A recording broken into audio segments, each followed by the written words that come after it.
Over the course of the past 100 years, we've had a wide array of paradigm-shifting scientific discoveries, many of which shake the foundations of how we see reality, and some of which even sound like they are science fiction. We know that matter is 99% empty space, and that quantum particles are zero-dimensional points. We can verify that time travel into the future is possible at high speeds. We have quantum particles that can teleport through impenetrable walls, be in two places at the same time, and change their behavior when there is a conscious observer.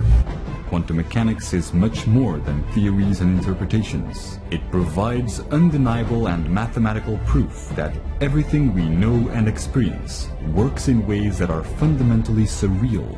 And it isn't the only field in science that is making us think about our sense of reality.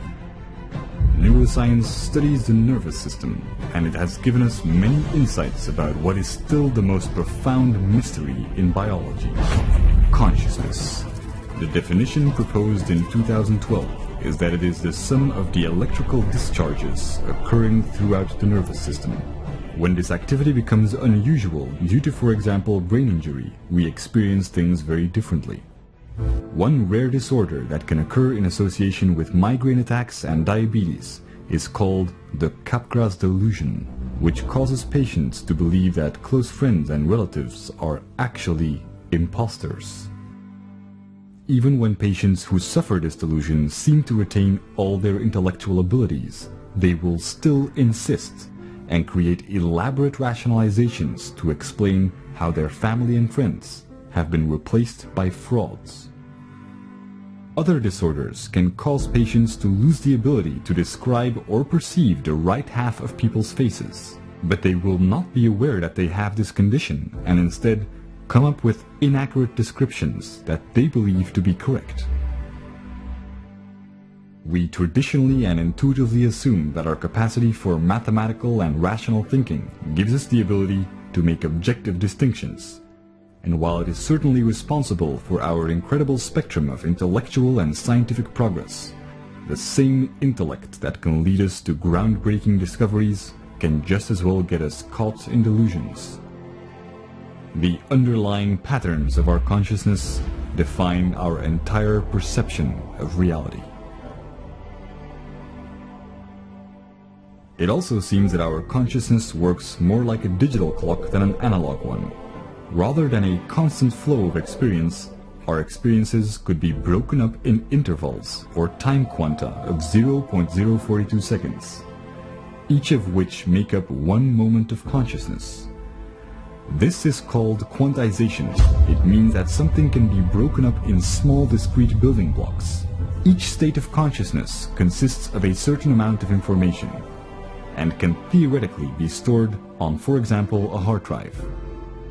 While not currently within reach, we are seeing tremendous progress in research that is aimed at simulating the brain. Some of the most reality-shattering discoveries of the past century haven't even been absorbed in mainstream culture yet, and what we have found in only the past decades is starting to point to an understanding of consciousness that will change the way we look at life and death. In 2007, stem cell pioneer Robert Lanza proposed that time and space, and even our entire reality, are not what we think they are.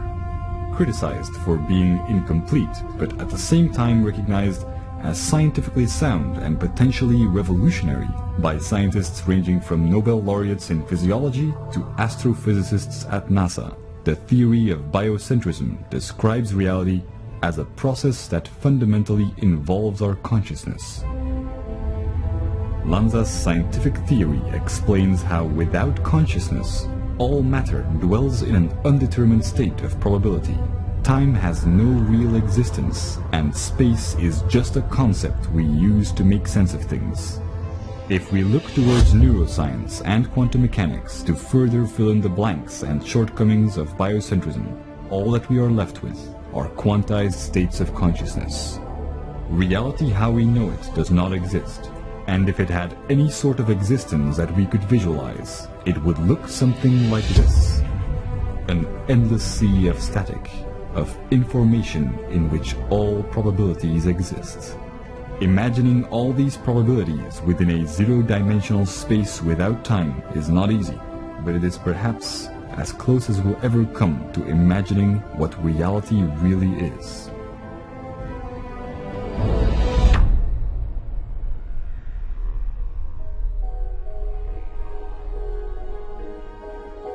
Every possible chunk of information exists, including the ones that perfectly describe the moments of consciousness that we experience from one moment to the next. In quantum mechanics, we have had theories of a holographic universe, where the entire universe could be seen as a two-dimensional structure containing all the information that we seem to perceive in 3 dimensions. In a new model, all of existence is encoded in quantized moments of consciousness that contain all of our experiences. Every moment of experience is a reality in itself, and we experience time as obvious and straightforward.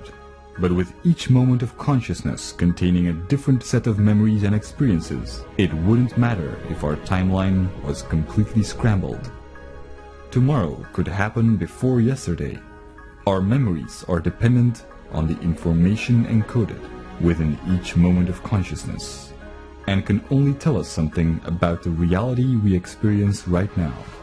Any perception of time or continuity is actually an illusion.